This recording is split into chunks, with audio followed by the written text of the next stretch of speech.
Olá, amigos do Condotalk. Sejam bem-vindos mais uma vez para esse bate-papo super interessante para você que se interessa por segurança em condomínio. E hoje eu acho que vai ser bem especial porque o cara que está aqui tem uma baita experiência, é professor, é consultor e o Kaiser vai falar um pouco dele. Mas para quem que é esse programa? É para você, síndico, administrador de condomínio, porteiro, vigilante, manobrista, zeladoria. O que mais? Manutencista. Você que coloca olho mágico nas portas do condomínio. E sim, esse podcast é para você. Afinal, todos fazem parte da segurança e todos têm que se preocupar pela segurança. Tá certo? Perfeito. Meu amigo. É bom, né? Tudo bom? Tudo bem, graças a Deus. O convidado de hoje, ele é um professor. Sim. Ele é uma grande referência no mercado de segurança, no mercado de consultoria. Assim, eu tenho ele como um professor. Eu tive a oportunidade de fazer um curso com ele, que agregou muito, somou muito. Então, para mim, é uma honra tê-lo aqui conosco. Carlos Faria, muito obrigado por ter aceito o nosso convite, por ter vindo participar conosco no nosso humilde podcast, falar sobre condomínio. Bacana, gente. Bom, eu que agradeço, né, o convite de estar aqui com vocês. É uma honra, né, pessoas profissionais como vocês que lançam aí o podcast, né, dão abertura para os convidados participar, falar. Sensacional. Obrigado.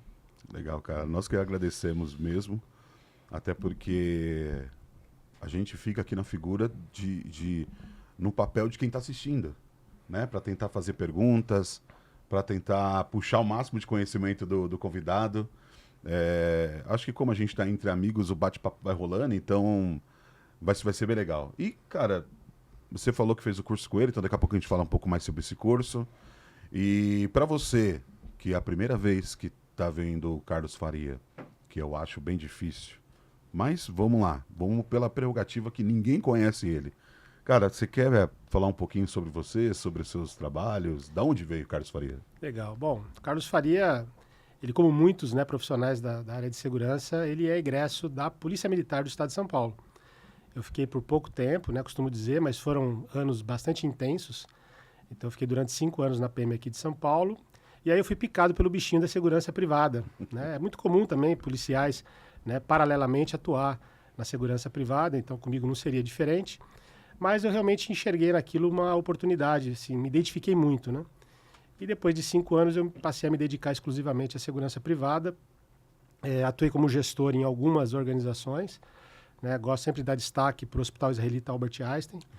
Eu passei 5 anos como gestor lá e foi uma experiência incrível. Eu digo que foi a minha principal escola, né? Mas passei por outras organizações também, até o momento em que eu optei por atuar como consultor, né? Eu e o Kaiser conversamos muito sobre esse momento, né? Esse momento de ruptura, né? E, então, desde o ano 2000, então há 24 anos que eu atuo como consultor em segurança empresarial, né? Em segurança privada. Então, esse é um breve relato, né, da trajetória. Aconteceu muita coisa nesse tempo, a gente já não é mais novinho, né? Então já aconteceu bastante coisa, mas posso garantir que sou muito feliz, né, na profissão que eu escolhi e naquilo que faço. Legal, cara. E você é uma das referências, né? A gente fala de consultores, eu acho que tem poucos consultores no mercado que são sérios, né? Porque assim, às vezes o cara para de trabalhar, vira o consultor, né? Então, aqueles que escolhem fazer e fazer bem feito são poucos, né, que a gente vê no mercado. E você é um grande nome. Eu tenho alguns amigos que trabalham lá contigo. Acho que, se eu não me engano, tem um amigo que se formou comigo na faculdade, Davi. Sim. Né? A gente Exatamente. fez... Ixi, o David está comigo há 12 anos. Isso, David. A gente se formou junto na gestão de segurança. Que bacana. Na mesma turma do Paulo Musa. Caramba. O Mussa, pô, a gente tava na mesma turma, cara. E o David, cara, sempre foi inteligentíssimo. Inteligentíssimo. E aí, quando ele começou lá contigo, pô, foi bem legal. A gente sempre torce por todos, né? Sim, claro. Poxa, bacana isso. Ele realmente é um profissional bastante destacado, né? Bastante sério, bastante compenetrado. E hoje ele é o meu responsável pela área de projetos. Então, toda vez que surge um trabalho que implica em projetos técnicos, né? É o David que lidera esses projetos. Legal, muito bom. Bacana. Fico muito feliz, cara. saiu uma turma muito boa de lá. O Musa, a gente já teve a oportunidade de conversar com o Musa aqui. Não, o Musa é uma celebridade, né, cara? Ele é Ele legal, é sensacional. Cabeça excelente, um grande profissional. Fantástico. Bom, você vê o peso, né? Só passa gente de peso aqui, né? Cara, e assim, a gente teve síndicos que vieram aqui muito bons, gestor de administradora de condomínios, manutenção, que em breve vai ao ar. Tivemos só uma galera legal, cara. Empresa de segurança, consultores. Então, acho que a gente trazer, né, essa mistura de conhecimento para quem assiste, para quem quer aprender, a gente consegue trazer um pouquinho para cada um, né? Porque quando a gente fala de condomínio, e aí eu vou até puxar aqui um primeiro tema, né?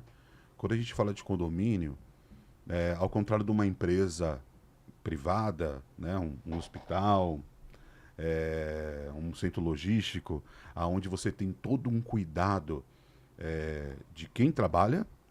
Então você tem que ter um requisito muito forte de quem trabalha, de visitantes e de prestador de serviço, né, como um todo. O condomínio é diferente, né? Afinal, todos os clientes, você pode ter ali 1000 clientes e às vezes 5 funcionários. Você inverte, né, a situação. E você teve, como consultor, qual foi um caso mais emblemático que você teve, assim, que vale a pena compartilhar com a gente? Sem expor nada, lógico, mas acho que vale legal a gente puxar um assunto. Bacana. Bom, nesse tempo todo, né, é bastante tempo, eu realmente atendi muitos condomínios, né, muitos condomínios, de todo porte, de todo tipo, condomínios de moradia, né, de residência, de veraneio, pé na areia, enfim, outros cravados no meio de mata. Então, teve de tudo, né.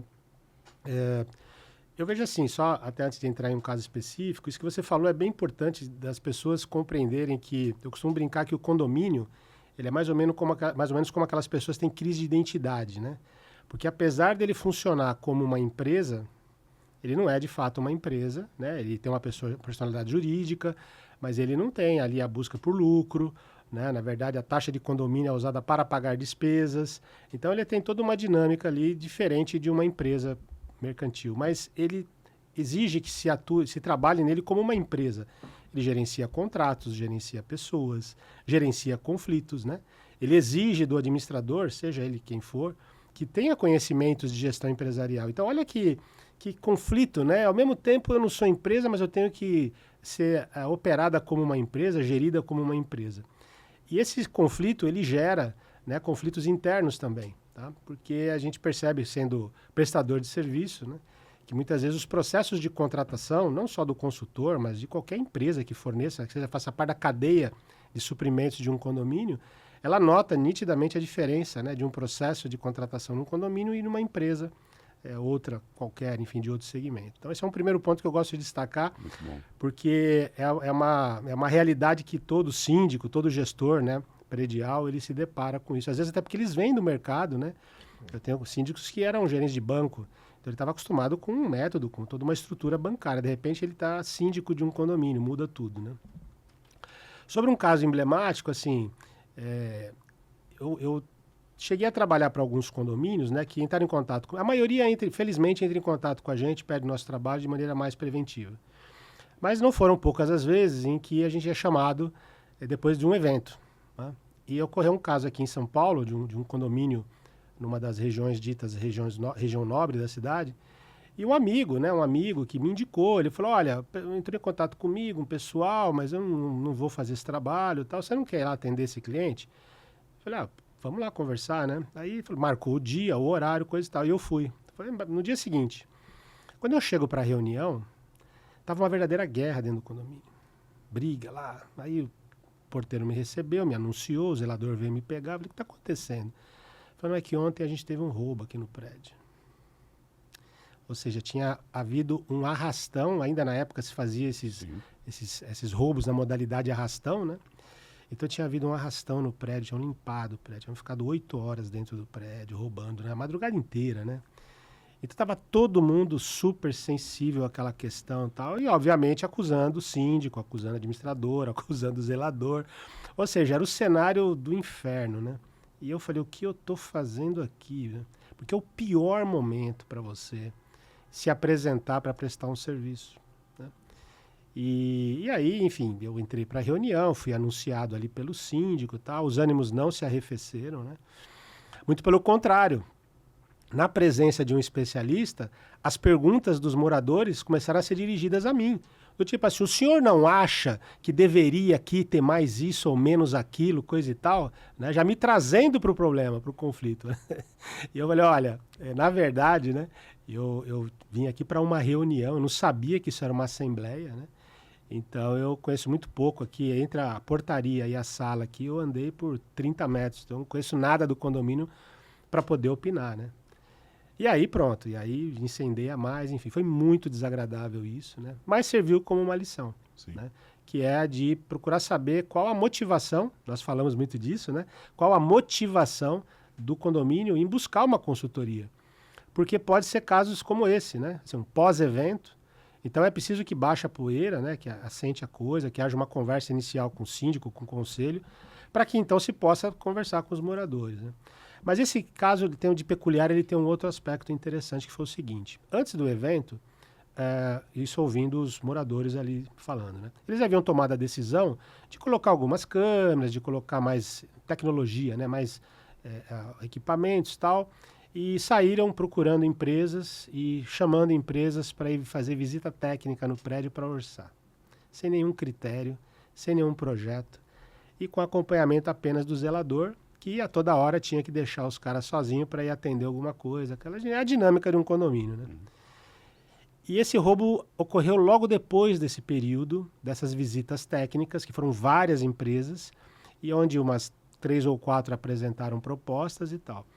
E depois eu estou replicando aquilo que eles disseram, né? Ao conversar com o delegado entendeu que provavelmente uma dessas empresas, né, é quem facilitou, quem passou informações, enfim, quem talvez tenha até praticado a invasão e o roubo, por conhecer todas as fragilidades, todas as vulnerabilidades, né? Então, veja só, uma iniciativa correta, que é de buscar a melhoria de segurança do condomínio, mas feita da maneira errada, né? Simplesmente saíram pegando aí, na época ainda não era mais página amarela não, mas foi quase isso, sabe? Foi para a internet lá, catou as empresas ali da região, perguntou para os prédios vizinhos, e foram quase 10 empresas. Depois eu vim a saber que iam lá. Falei, mas o que vocês... Não, o cara vinha, olhava tudo, andava pelo condomínio e tal, e depois disse que ia mandar a proposta. E quantas mandaram? Umas 3 ou 4. Vocês sabem quem são essas pessoas? Não tem a menor ideia. Tem registro na portaria? Não, não tem, porque chegava aí, disse que foi chamado para fazer o orçamento, a gente liberava para entrar. Então, esse caso, na minha opinião, ele retrata, de uma maneira bem ilustrativa tudo aquilo que não se deve fazer.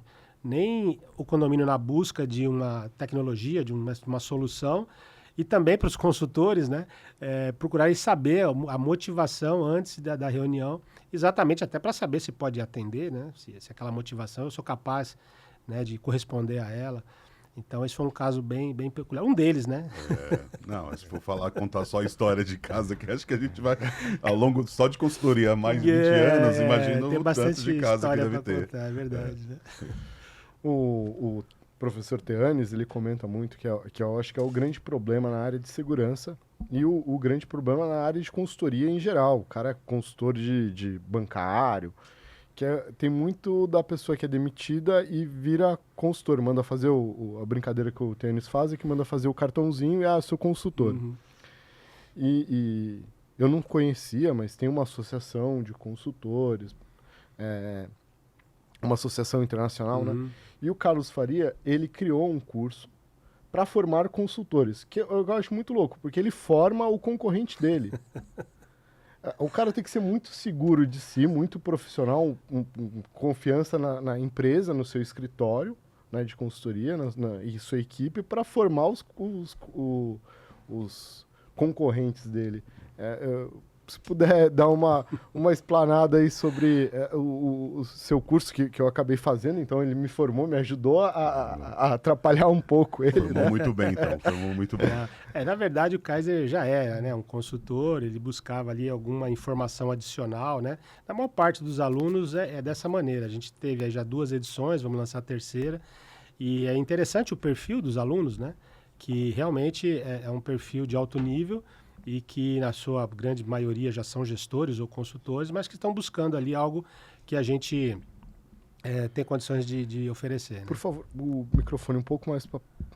Aí, então tá bom. Bom, você fez uma colocação interessante, né? Quando eu tive a ideia de criar esse curso, eu confesso que alguns colegas do setor, né, ficaram assim... Não bravos, mas assim, não entenderam muito bem. Falaram, pô, mas peraí, você vai formar concorrente, né? E acho que depois de um certo tempo que a gente está na estrada, a gente começa a perceber que, além de você fazer o seu trabalho, ganhar a vida fazendo aquilo que você gosta, é importante que você deixe alguma coisa, né? Para aqueles que vierem depois, tá? E não há no mercado realmente hoje, né, nenhuma formação nesse sentido, uma formação principalmente orientada para a consultoria em segurança. Existe sim alguns cursos, né, alguns treinamentos voltados para consultores, mas de um modo geral, consultor de gestão financeira, RH e assim, comercial e assim por diante, mas não específico para a segurança. Então, essa foi o primeiro objetivo, né? O segundo objetivo foi que, se a gente parar para pensar, qualquer mercado que tenha baixa concorrência ou nenhuma concorrência é um mercado ruim. Sim. É só a gente olhar para o país como o nosso, que é continental, e tem 4 operadores de telefonia celular. Tem praticamente 4 bancos privados, né, operando. Né? Empresa aérea. Empresa aérea, pronto, falar da sua praia. Empresa aérea, temos 4 companhias aéreas operando num país continental. Isso é um absurdo.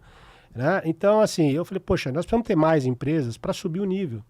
Né? Dar mais opção para o cliente, para o mercado que nos contrata, para que ele possa comparar, para que ele possa pesquisar, inclusive ver aquele consultor que que corresponde melhor à expectativa dele. Tá? E aqui eu não estou dizendo que é o melhor consultor, o pior consultor, não, mas assim como outras profissões, é importante que haja uma empatia. Né? Eu e você podemos procurar um médico, um ortopedista, por indicação e tudo mais. E realmente é um médico com ótima formação. Mas eu não tive aquela empatia por ele, não, sabe? Eu não senti aquela confiança. Eu não estou questionando a capacidade dele. Eu estou dizendo que, no meu caso, eu prefiro procurar outro profissional e aí eu me identifico com outro ortopedista, só para dar um exemplo, né? E eu acho que na consultoria é muito parecido isso. Pouca gente fala, mas é lógico que o consultor necessita de um conhecimento técnico, como qualquer outro profissional, mas há um componente relacional, né? Há uma capacidade, né, de desenvolver relações, né, relacionamento com o cliente, que ela é muito importante e às vezes decisiva. Tá? Eu quero dizer que uma pessoa muito técnica, né, mas que não tem a capacidade de entender de pessoas, de se relacionar bem, ele pode não ter o mesmo sucesso de um outro que, apesar de menos conhecimento técnico, mas uma grande capacidade, né, de interação humana, ele se destaca. Tá? Isso é um fato que eu já observei algumas vezes, né? Então, assim, a ideia foi nesse sentido. Eu acho que o mercado ganha muito, né? Quanto mais pessoas bem capacitadas, bem formadas tiverem aí. Só para dar a gente está há muito tempo no mercado, né? Todo mundo aqui conhece o professor Roberto Costa, correto? Sim. Roberto é uma sumidade no mercado. O Roberto é o idealizador do primeiro curso de gestão de segurança do país, ao qual, inclusive, você e eu, né, o Kaiser, todos nós estudamos, tá certo? Ocorre que em um dado momento, depois que ele criou também a pós-graduação, ele tentou lançar um curso de pós-graduação em auditoria e em consultoria. Tá? Na época, por diversas razões, esse curso de pós-graduação acabou não avançando, mas houve um lançamento, uma reunião com muita gente do mercado, eu participei, coisa e tal. Então, o Roberto sempre, né, muito focado na questão da educação, vai deixar o legado dele aí para o país, que é a criação dos cursos de formação específica. E naquele momento, isso ficou na minha cabeça. Gente, estou falando de coisa de quase 20 anos atrás, tá? É muito tempo atrás, né? E aí eu passei uma temporada, de 2019 a 2021, eu fui presidente desse instituto que o Kaiser citou, né, o IBCO, e lá eu aprendi muita coisa. Lá de segurança só tinha eu e o Teanes. Eram os únicos 2 consultores associados que eram do nosso setor, né? Os demais de diversas outras áreas. E aí eu aprendi muita coisa lá. inclusive com essa entidade internacional que opera no mundo inteiro, né, o ICMCI, e tem uma visão muito ampla de consultoria, né, de como você pode estruturar e realizar, né, bem as consultorias, porque é o que eu costumo dizer, eles lidam com consultoria de Feng Shui a, sei lá, inteligência artificial, nanotecnologia, consultor de todas as áreas, né, participam dessa associação, contribuem, enfim.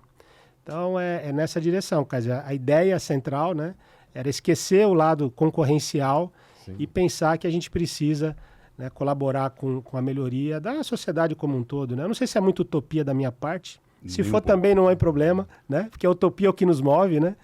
E tá tudo certo. Bom, faz total sentido, né? Até porque você tem como ponto, você vai ter uma concorrência qualificada, né? Eu tenho um exemplo muito bacana sobre nivelamento. Eu tive uma passagem muito rápida na Braskem. Ok.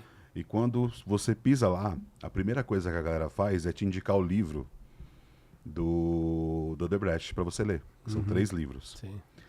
Quando você começa a ler o primeiro, só um detalhe, não é bem isso que eu ia falar, mas é interessante. Quando você começa a ler o primeiro fala, começa pelo 3º. E aí você volta. É maravilhoso o livro.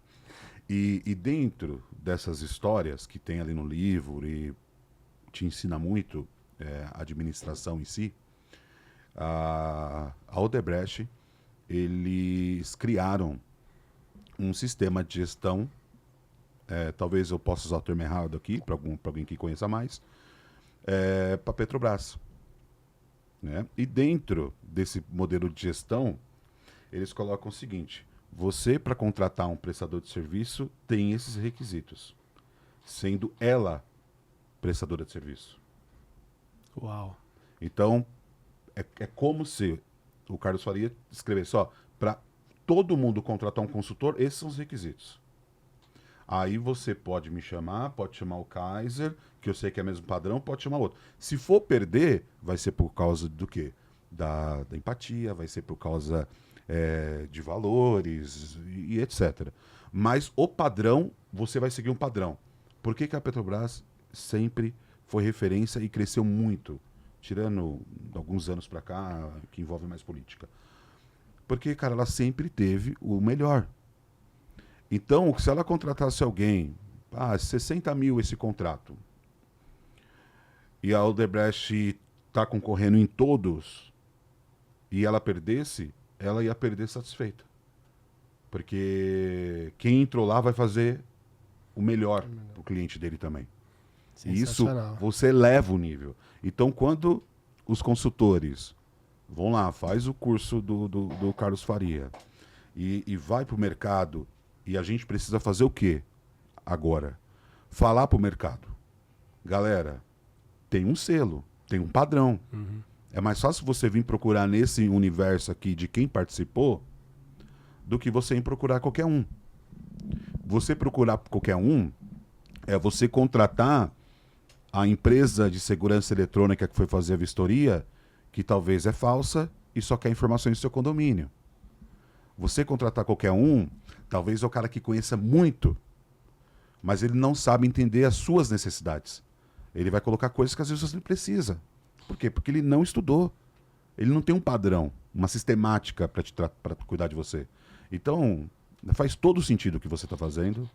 Eu acho que talvez hoje, ou final desse ano, ninguém perceba, mas como você falou, é o legado que o Carlos Faria está deixando. Então o legado lá na frente vai ser a gente, igual a gente está conversando do Roberto Costa, que também, cara, eu amo de paixão.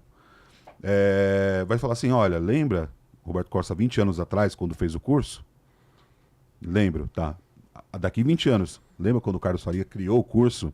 E agora, né, a gente tem aí não sei quantos mil alunos que participou, elevou o nível da segurança, do padrão. Então acho que faz todo sentido, cara. Parabéns. Legal. Muito bacana, cara. Bacana. Concordo contigo. Bacana. Essa é a tua visão, né? E que é a visão do Kaiser também, ela é muito importante, porque a gente até discutiu isso em aula, né? A necessidade de um processo de concorrência, porque você não está comprando para a empresa, olha, vamos comprar copo para a empresa. Né? Então, um copo para beber água, né, é um commodity, aí você vai comprar por preço e tal. Não, você está comprando um serviço, um trabalho de alguém que vai entrar na sua organização, né? Vai entrar nas entranhas da sua organização, vai conhecer tudo, não pode haver, né, restrição de acesso à informação, porque senão o consultor pode errar no diagnóstico dele, na sua proposta, né, no seu planejamento. E aí você não pode contratar, de fato, qualquer pessoa. Isso que você falou é bem importante, quer dizer, não há problema nenhum, né? Eu penso o seguinte, não há problema nenhum para o Real Madrid perder para o Barcelona. Não é verdade? É isso mesmo. Não tem vai problema ter crise, perder não. para o Chelsea, tá tudo certo, né? Agora, o que ele não quer perder é para o time lá da Vila, né? Porque aí realmente é um absurdo, tá certo? Então, acho que o que você falou faz todo sentido e é isso que a gente espera realmente. E, principalmente, que o cliente ele passe a enxergar o consultor como alguém que vai apoiar, né, o desenvolvimento do processo de segurança dentro da organização. Você sabe que talvez eu consiga contar nos dedos de uma única mão, e ainda vai sobrar dedo, quais foram as vezes que um colega, que um gestor de segurança, né, me convidou para participar de um processo de concorrência, de contratação de consultor, ou mesmo que não houvesse processo de concorrência, mas indicar para a diretoria dele e tal, e eu compreendo o motivo, né? Mas é um motivo que já precisa ser superado, porque o consultor não vai tomar lugar de gestor, não deve. E se caso ele fizer isso, né, ele deve ser submetido às consequências do mercado em relação a isso, tá? Mas a rigor não é para isso. Eu não quero a posição do colega lá, muito pelo contrário, eu sempre brinco com os colegas e falo assim, ó, quem aparece lá é você que vai brilhar no palco. Eu sou back-office, cara. Eu só te entrego o que você precisa. Só isso, eu estou nos bastidores, né? Você que tem que brilhar. Mas é um nível de compreensão que a gente tem que trabalhar ainda para obter, né? Pra alcançar. Como que a gente pode fazer para conscientizar os síndicos, os gerentes, da importância do consultor e também da importância desse consultor, sério, de ter esses critérios que o Jefferson falou, que eu acho que isso é o mais trabalhoso que a gente vai ter, agora é o segundo passo, né? Seu. É verdade, é verdade. Olha só que a sua pergunta assim, é fantástica pelo seguinte, né? Eu entendo, minha forma de ver é de que a conscientização ela já existe. Todo mundo que está nesse mundo, que assiste noticiário, está na internet, enfim, redes sociais, sabe da realidade que o país vive em termos de segurança pública e no nosso mundo aqui, na nossa conversa, os condomínios. Eu arrisco a dizer que dezenas, talvez centenas de condomínios diariamente são violados, são invadidos, são furtados, são roubados e assim por diante. Tá? Arrisco a dizer centenas. Muita coisa não vai para a mídia, fica subnotificado, tem uma série de razões para isso. O que eu sinto que falta é a sensibilização, que é diferente da conscientização. Conscientização vem de consciência. Consciência é o saber. Eu tenho consciência, eu sei do problema. Sensibilização é o quanto esse problema me toca. O quanto eu estou sensível a ele. Você pega um camarada que é fumante, ele sabe que o cigarro faz mal. Ele tem consciência. A pergunta é o quanto ele estará sensível às consequências disso. Né? E aí, a partir do momento que ele não está legal, vai ao médico, faz um raio-x lá e tem uma mancha no pulmão, aí talvez a sensibilidade dele fique mais ampliada. Porque ele olha para um filho que ainda tem 3 anos de idade e que ele sonhava em levar essa menina para o altar, ou esse rapaz, né, enfim, para o altar também, e ele já começa a ver que a perspectiva pode não ser essa. Então, o que eu sinto é que falta sensibilização. Tá? O saudoso professor Carlos Caruso, que também todo mundo conhece, foi meu professor na faculdade, ele diz o seguinte: a segurança é um mercado emocional. A segurança é um mercado emocional, assim como o seguro é um mercado emocional. Quem de nós já não foi abordado por um gerente de banco oferecendo seguro? E o que o gerente fala para você? Olha, pô, se acontecer alguma coisa com você faltar para sua família, como é que tá hoje isso? Pô, você já se vê morto, cara. E a sua família, seus filhos chorando e desamparados financeiramente, não é assim? É isso mesmo. É um mercado emocional, tá? Eu não sou muito a favor de vender segurança na base do medo, tá? Mas é preciso que haja sensibilização, sim. É preciso que os síndicos, os conselhos, enfim, quem decide pela contratação, pela compra, né, saibam que a prioridade realmente de quem vai morar em um condomínio é segurança, né? E aí você prioriza o paisagismo, a jardinagem, você prioriza a mesa de bilhar do salão de jogos, você prioriza a troca do maquinário da academia de ginástica, mas você não prioriza a segurança, que é o principal objetivo de quem vai morar num condomínio. Então, lembra que eu falei no começo da conversa que os condomínios vivem uma crise de identidade? Porque se a gente estivesse falando de uma empresa, tá?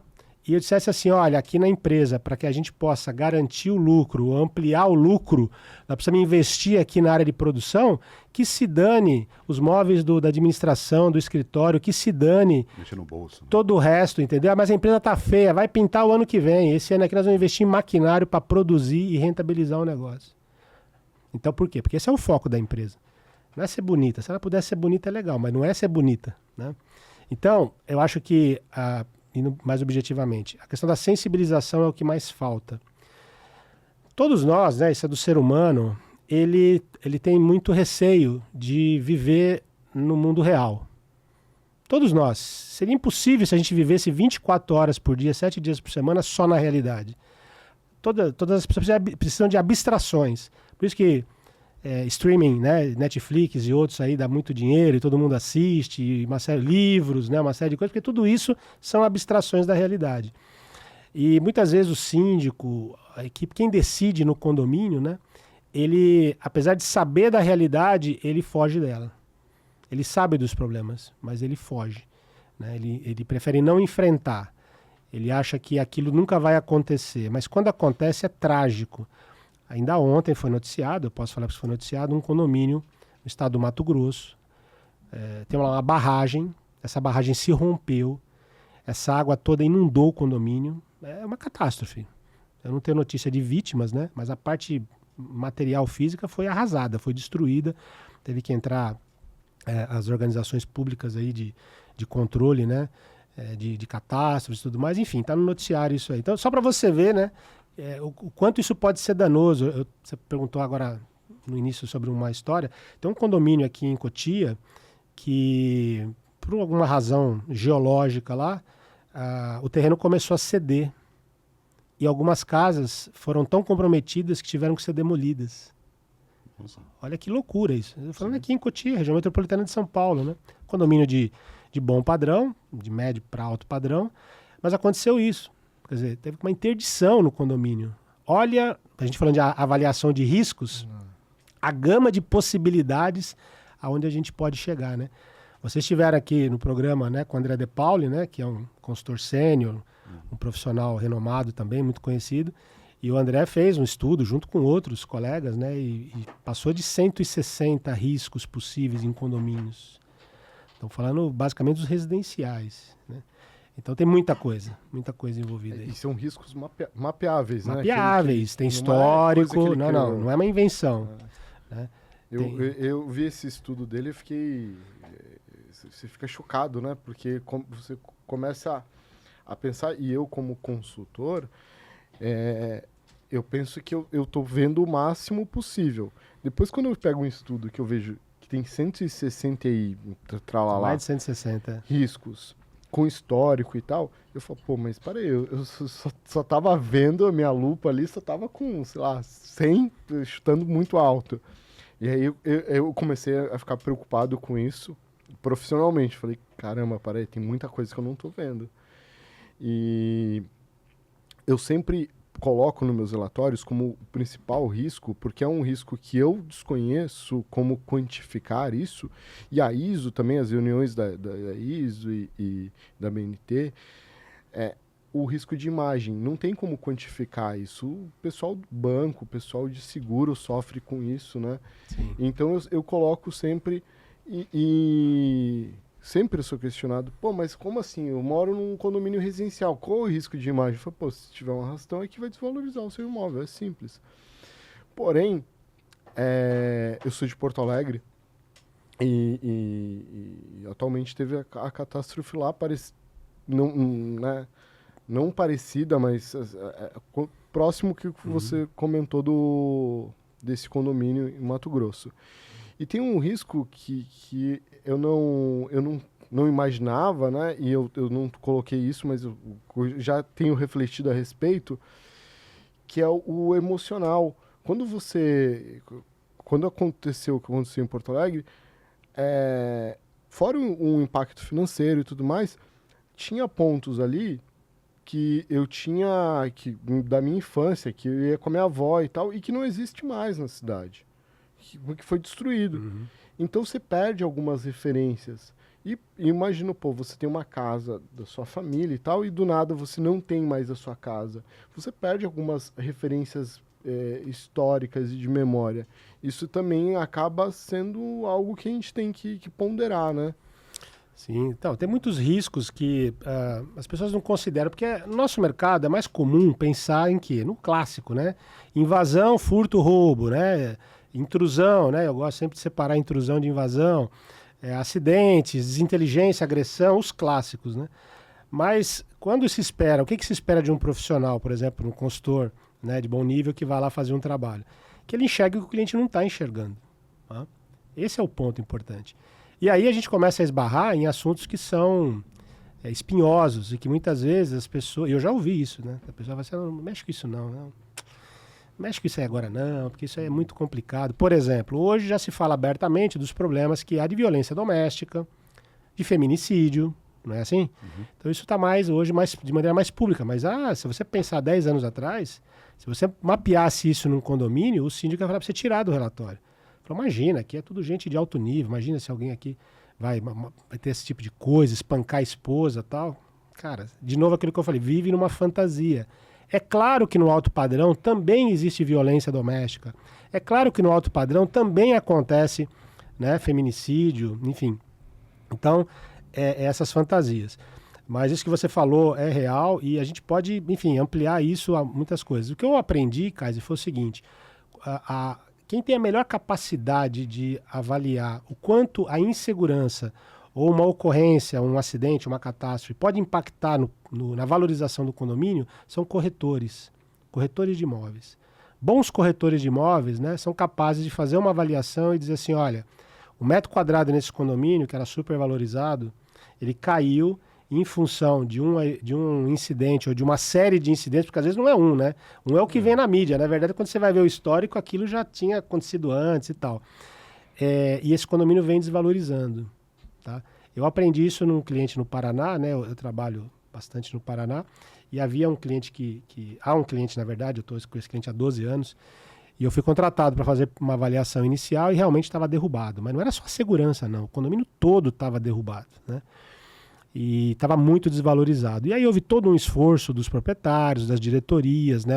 Isso não ficou só numa diretoria, porque 12 anos passaram aí pelo menos meia dúzia de diretorias, né?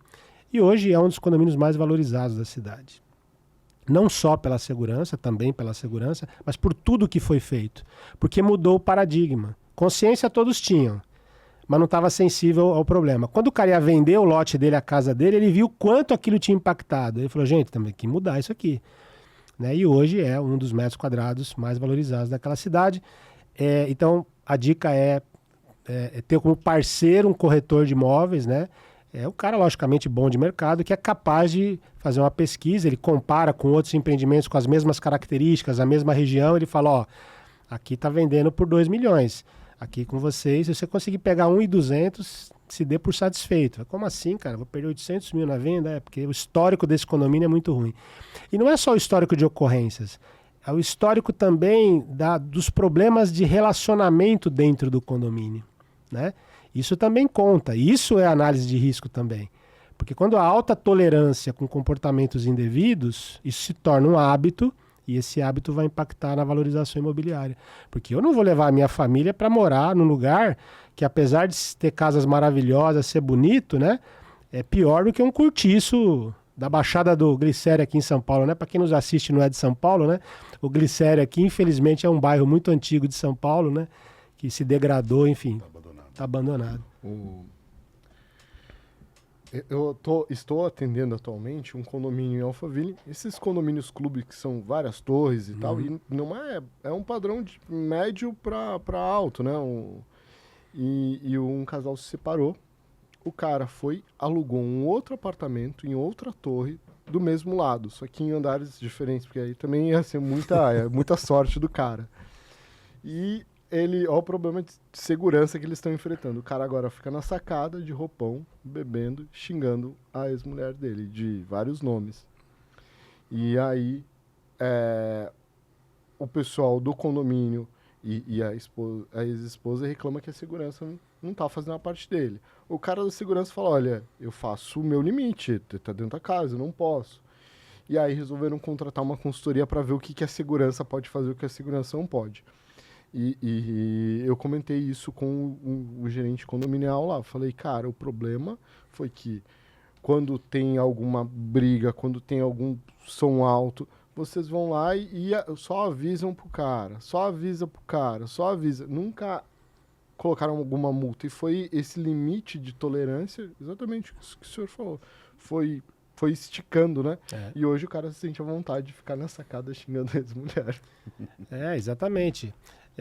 Vocês me permitam fazer uma colocação enquanto você estava falando, que eu estava lembrando de uma coisa que sempre ter oportunidade é importante falar, né? Acho que muitos dos nossos colegas, né, muitas pessoas conhecem a teoria do risco incubado. É uma teoria que a gente usa bastante, né, no nosso trabalho. E para quem não conhece, é só você dar um Google ali, escreve lá, teoria do risco incubado, que certamente você vai encontrar esse estudo, né? E ela, novamente, não foi pensada para condomínios, ela foi pensada para organizações, de um modo geral, para explicar, né, que o risco ele passa um tempo incubado, né? E o que é interessante é que ela se aplica perfeitamente para condomínio, porque ela parte de um pressuposto que todas as organizações, as empresas, são formadas por pessoas que vêm das mais variadas origens. Não é assim? Formação, não é? Enfim, pessoas muito diferentes formam as organizações. Os condomínios é a mesma coisa, vem morar gente de tudo quanto é perfil, tipo, não é assim? Sim. Tá. E assim como nas empresas, essas pessoas têm as suas crenças, seus valores, ou a falta deles, né? E uma série de comportamentos, muitas vezes indevidos, e riscos pessoais que ele, então, tinha ali sozinho na casa dele, no âmbito da família, que agora ele compartilha com os vizinhos. Então você tem moradores que têm um estilo de vida que traz riscos para os condomínios, né? E a gente pode falar abertamente, consumo de droga, né? Consumo de serviços de prostituição, né? Para falar numa linguagem aqui mais adequada. Enfim, uma série de comportamentos aí, excesso de velocidade, dirigir embriagado, né? A gente fala de condomínio de casas, né? Então, esses comportamentos desse morador, eles vão introduzindo no condomínio, né, o risco que fica incubado e aí toda a sequência lá do professor que desenvolveu esse estudo, né? E chega até o momento da ocorrência. E aí eclode o problema e todo mundo fica espantado. Como assim? Como isso aconteceu? A segurança, o síndico, a administração sabe como isso aconteceu. Isso foi construído, né? A teoria do risco incubado, ela mostra uma construção de uma ocorrência, né? Então é interessante isso. Uma vez um cara, ele acho que ele tentou me ofender, mas ele me elogiou. Ele falou assim, porque você é o teórico da segurança, né? Como se estudar fosse um demérito, né? Eu falei, olha, muito obrigado, né, pela coisa, mas eu queria dizer, não, que você só entende na teoria, né? O que também não é verdade, eu trabalhei também bastante, né, na operação, mas é interessante esse tipo de coisa, né? Achei muito legal, teórico da segurança. Mas, de fato, eu gosto muito das teorias, principalmente quando vejo que elas realmente conseguem explicar fenômenos que a gente vive no dia a dia. E esse é um caso típico. Bacana. Eu tô no caminho para vir para cá hoje. Deixa eu dar um recado pro pessoal primeiro, né? Por favor. Acho que eu me empolguei aqui e esqueci. Ninguém vai dar like, pô. Esqueci de falar que eu fechei um contrato com o professor Carlos Faria, no qual vocês têm que deixar o seu like. Tem que compartilhar esse vídeo com todo mundo. Aproveita, compartilha aí com a galera. Deixa seu like. Coloca uma pergunta que você tenha curiosidade. Se já ouviu falar dos termos utilizados pelo Carlos Faria. Se você quer saber mais sobre o curso de consultor, afinal esse curso eu não entendo que é para você só que é consultor aprender mais, mas para você que um dia almeja ter esse tipo de atividade ou que se interessa, você é administrador de condomínio, que acha interessante saber mais, até para saber como contratar melhor o pessoal, com certeza esse curso vai te ajudar. Então, deixa aí seu like e obrigado. No final eu repito aqui para vocês não esquecerem. No caminho, vindo para cá, eu estava pensando em algumas situações, né, que às vezes chamam a nossa atenção. esse caso que você trouxe sobre os moradores que levam risco, quantos casos nós já tivemos de criminosos, traficantes, que moram em condomínios residenciais aí de alto, médio padrão, né? Nível altíssimo, super educados dentro do condomínio, não traz problema para ninguém, não chama a atenção de ninguém. Geralmente só descobre quando a polícia entra para prender o cidadão, né? Isso na melhor das hipóteses, né? Isso, é isso aí, né? Quando entra para prender o cidadão. Só que as crianças levam muita informação para casa, né? As crianças têm muita informação. Então, as crianças mesmo começam a divulgar dentro dos seus lares o que escutou, né? Na brinquedoteca, na quadra. E todo mundo sabe, às vezes, o que o cara faz. E tá lá. Então, assim, enquanto entra a polícia para prender, se foi tudo bem, ok. E se não for a polícia que vai entrar lá para poder invadir a casa do cidadão? Quantas vidas vão colocar em risco? Então, eu tava, no caminho, realmente estava pensando nisso. Outra coisa que me chamou a atenção agora nas suas colocações é sobre o corretor de imóveis, né? É alguém muito legal para a gente chamar aqui para conversar também. Boa. E também é uma pessoa que tem muita informação sobre o condomínio. Eles estudam tudo para saber, valorização, para... Então, acho que é um pessoal legal para a gente chamar aqui. Um outro pessoal que vale a pena a gente chamar, que acho que você já deve ter até convidado, construtora. A galera vem, compra o terreno, faz todo um projeto, existe um namoro muito grande antes de construir e ter o terreno. E o que eles avaliam com tudo isso? Porque às vezes você está construindo um prédio de alto padrão em um lugar pouco valorizado. Ou às vezes você constrói um prédio popular, que a gente já citou aqui em alguns programas, um prédio popular em um local onde tem um prédio de alto padrão. Vai desvalorizar. Então, quantas pessoas participam do plano diretório da sua cidade? Para saber, para dar opinião, para negar algo que você também pode colocar lá. Né? Então, acho que tem vários pontos aí que você colocou que no trajeto eu estava pensando em algum deles e agora só fez eu lembrar. Professor, mais uma vez sobre o seu curso, acho que aproveitando aqui. Quem tiver interesse em participar, primeiro, eu vou deixar o link aqui na descrição para a galera, tá? Obrigado. Você também vai fazer uma live no canal do Professor Tianes. O canal não é Professor Tianes, o canal é Legado da Segurança, né? O programa é Legado da Segurança, mas o canal é canal Professor Tianes. Professor Tianes, né? Para você não sabe, o nome dele é professor, o sobrenome é Tianes. Não tem como mudar isso mais. Isso aí. Né? É a marca registrada. Às vezes o pessoal vem aqui. Não, eu tava lá com o professor Tianes. E o professor Tianes fala cá, aí se você chama de Tianes, alguém até pode achar estranho, tem que tomar cuidado. Acha que é outro, né? É isso aí. Então, no dia 12, né? Dia 12 agora, de setembro, nós vamos participar de uma live lá no programa dele.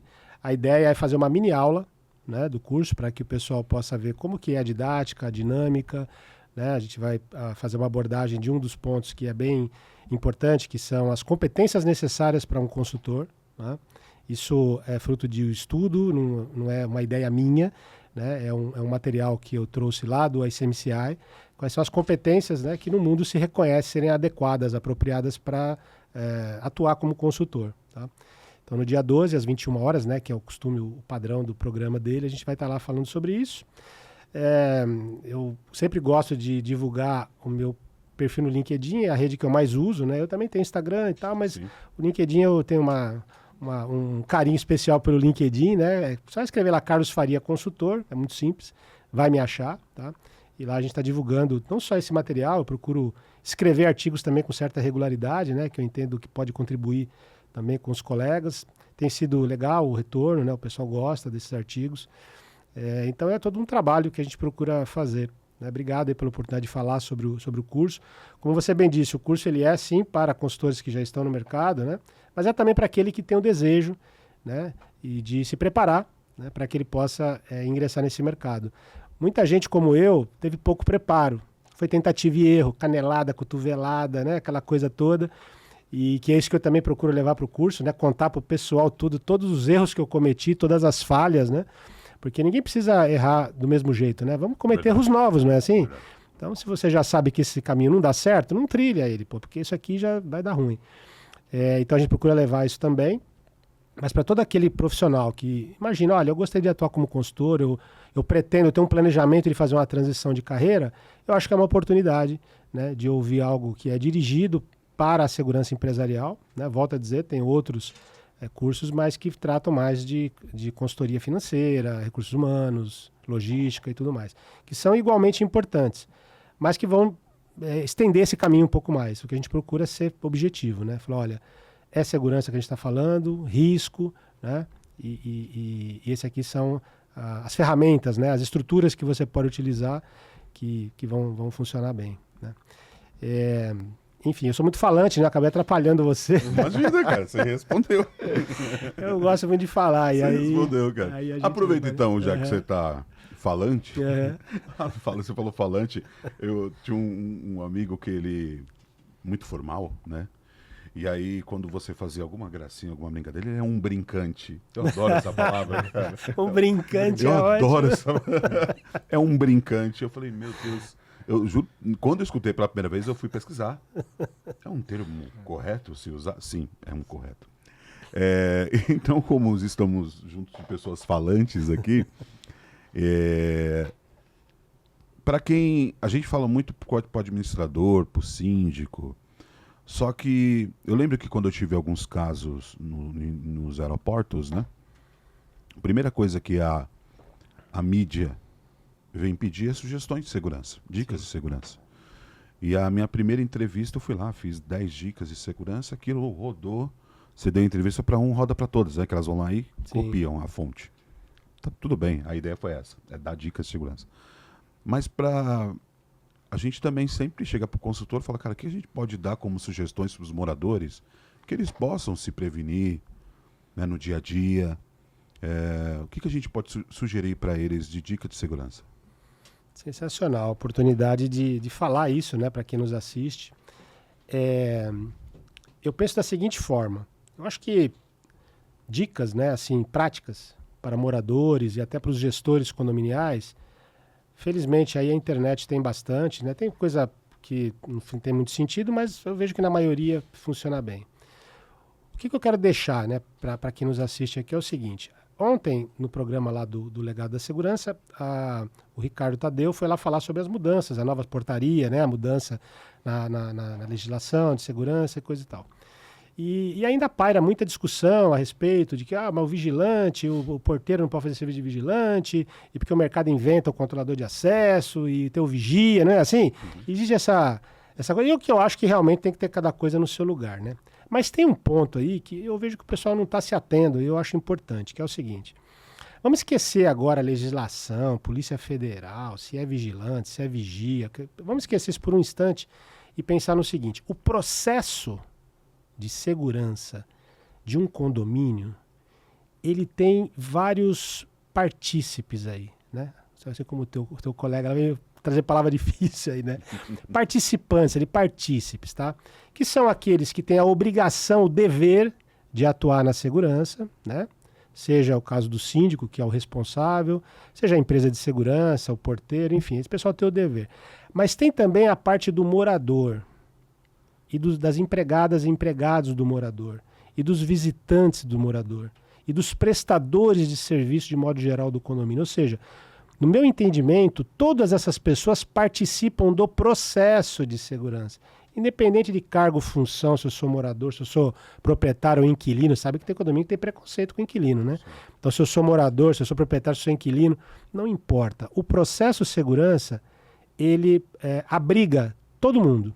Por quê? Porque quando há uma ocorrência, todos são afetados. E a gente pode provar isso. Quando você tem um roubo num condomínio, há uma chance enorme da empresa que presta serviço lá perder o contrato. É só conversar com os colegas que são empresários do setor. Então, aquele porteiro, vigilante, não importa, o emprego dele está afetado, porque pode ser que a empresa não tenha onde colocar ele. E aí, de fato, ele vai ser um desempregado. Né? A ocorrência vai afetar o morador, que vai perder seus bens, mas também pode afetar seu visitante. Eu me lembro de um desses condomínios que eu trabalhei, né? que a explosão que levou eles a mudar totalmente o paradigma da segurança foi um jantar que um promotor de justiça fez na casa dele, convidou desembargador, juiz, imagina. E aí os caras invadem, amarra todo mundo, leva relógio, celular, dinheiro, todo mundo, a joia do pessoal todo, na casa do promotor. Aquilo foi uma humilhação de um tamanho, né, que acabou motivando a mudança radical no paradigma de segurança desse condomínio. Hoje ele é um condomínio assim exemplar, né, por causa disso. Então todos são afetados. Tá? Então eu acho que é importante olhar a lei, norma e tudo mais, mas é importante olhar, no caso dos condomínios em especial, que ali é um ecossistema funcionando, né? E que uma ocorrência vai afetar todo mundo. Um gerente pode perder o emprego, né? Moradores podem se mudar. Sim. Eu tenho o caso de condomínio que a moradora falou, eu aqui não durmo mais uma noite. Foi para casa de família, falou pro marido, você pode alugar uma casa por enquanto, até a gente comprar outra, vender essa, aqui eu não durmo mais uma noite com meus filhos. É sério. Então, assim, todos são afetados. Partindo dessa premissa, qual que é a minha dica, então? Que os síndicos, além de, sim, contratar serviços, tecnologias, consultores, tudo isso é muito importante, mas promover, no âmbito do condomínio, né, a busca pela conscientização e a sensibilização do morador. Não é só pagar a taxa de condomínio. Não, mas eu pago isso aqui. Não, pagar é tua obrigação. Você não pode só pagar, você tem que participar das iniciativas, você tem que colaborar com a segurança. Se tem uma regra que diz que você tem que mandar lista de convidados prévia para a portaria, você tem que fazer isso, cara. E você não tem que fazer porque você está sujeito a tomar uma notificação da administração. Você tem que fazer porque isso é importante para a sua segurança e dos seus vizinhos. Enquanto a gente só ficar fazendo as coisas certas com medo da punição, aonde está a ética? Que é outro tema que me fascina muito. Aonde está a ética se eu só faço o que é certo porque senão eu sou punido? Não há ética aí. A ética existe quando eu faço o certo independente das condições, né? Então, o que eu vejo que nos condomínios ainda não alcançam esse entendimento, né? E também porque muita gente não fala sobre isso, né? E aí fica focado em quê? Vamos pôr câmera, vamos pôr tecnologia, põe um aplicativo, isso, e aumenta o muro, e bota portão não sei o quê, tal. Ok, tudo isso também é importante. Mas se você não tiver um alicerce, você vai gastar sempre dinheiro com isso, vai trocando, vai aparecendo tecnologia, você vai investindo e os problemas continuam, né? E às vezes o condomínio não entende, fala, pô, mas a gente investiu tanto aqui, fomos roubar de novo. Ora, senhores, tem alguma coisa errada que não está certa, né? Não é assim? Certo. Peraí, se você investiu tanto, for roubar de novo, é porque talvez o problema não estava ali, né, Kaiser? O problema está num lugar que você não está enxergando. Então, acho que essa é a grande dica ou provocação, ou inquietação que eu quero colocar na cabeça de quem nos assiste, né? Principalmente o síndico e os gestores, para que reflitam um pouco mais sobre isso. E isso o consultor pode trazer para ele, né? Uma consultoria bem estruturada, ela vai refletir sobre isso, fazer um bom diagnóstico e trazer, como nós vamos ao médico, o que a gente espera? Que o médico acerte, né, o nosso diagnóstico, né? E nos dê o melhor tratamento. É aquilo que a gente tem se proposto a fazer. Legal, muito bom. Obrigado. Bom, passou rápido, né? Eu vou fazer só... já acabou? Só mais uma pergunta. Fique à vontade. É que depois você faz as suas perguntas aí. Qual a importância de certificações como a da IBMSO, a da ASE, da ABSEC, né? CPP e todas as outras aí? Qual que é a importância dela pro profissional, né? E pro mercado? Bacana, né? Bacana. Acho que as certificações são fundamentais para os profissionais, né? Porque a certificação, e tem muitas, né? Tem essas mais conhecidas, mas tem várias outras muito interessantes também. Elas, de fato, atestam, né, a capacidade técnica desse profissional. E a gente falou no começo da conversa que a competência técnica é fundamental para o consultor, como é para o gestor do mesmo modo, até para o dirigente de uma empresa, né? Ele não pode ser diretor de uma empresa de segurança, proprietário de uma empresa de segurança e entender nada de segurança, né? Não tem muito sentido isso. Então a certificação para o profissional é fundamental. Para o mercado, eu diria que ela é relativa, porque o mercado desconhece isso. Uma coisa que a indústria da segurança brasileira fez muito mal feito, eu quero dizer, é no sentido de não divulgar corretamente o que a gente faz para o mercado contratante. Então, a visão que o mercado tem da segurança empresarial, segurança privada, enfim, tem algumas denominações aí, é baseado nos símbolos que ele vê. Ele vê um vigilante fardado, ele vê uma cabine, ele vê uma câmera, não é assim? Ele vê uma viatura. Então, esses símbolos, para ele, é o que representa a segurança. E não é só isso. Aliás, está muito longe de ser só isso, né? Tem muita estratégia por trás, tem muita...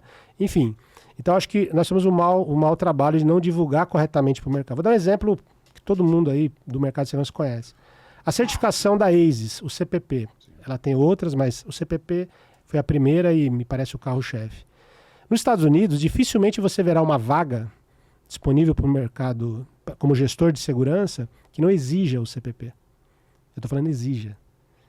Em alguns casos no Brasil, algumas vagas que são publicadas, LinkedIn, por exemplo, que eu estou sempre lá, coloca como desejável, diferencial, o CPP.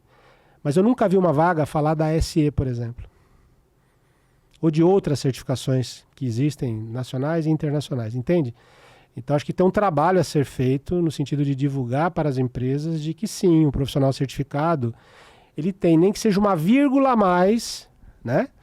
Do que um profissional que não, né, se empenhou em obter essa certificação, tá? Eu acho que faz todo sentido nessa direção, né?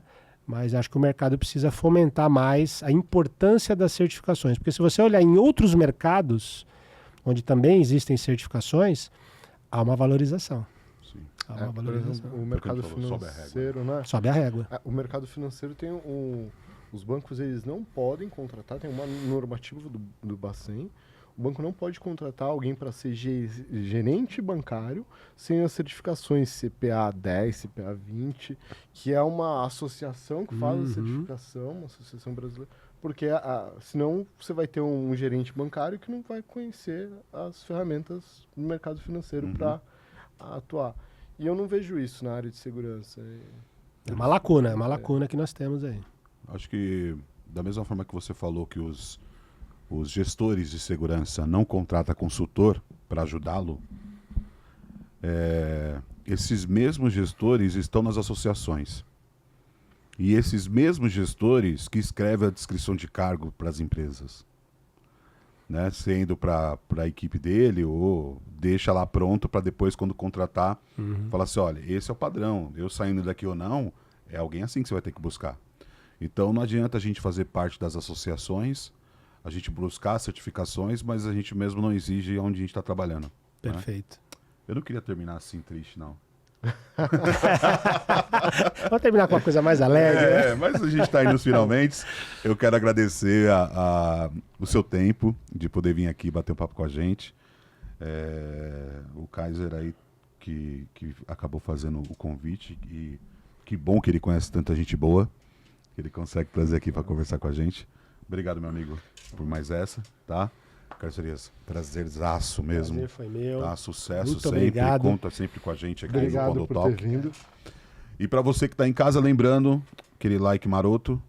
Ó, falei um maroto aqui. E até o próximo Condo Talk. Valeu. Jovial. Valeu.